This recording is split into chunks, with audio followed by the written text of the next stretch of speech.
Okay, so today I will read the Magic Arrow. Okay, let's start. Magic Arrow.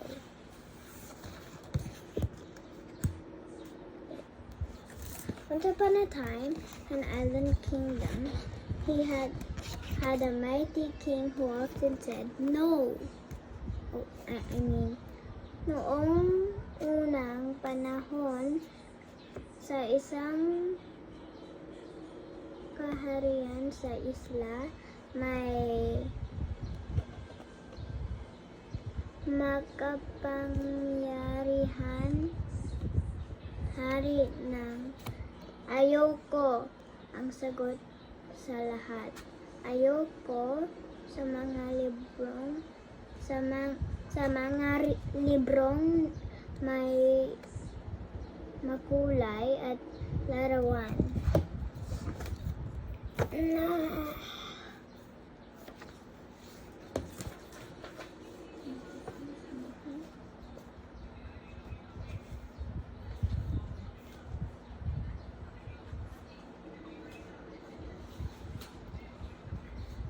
Ayoko sa mga babasa ng malakas. Ayoko sa mga kantahan at tawanan sa langsangan. There, I will narrate.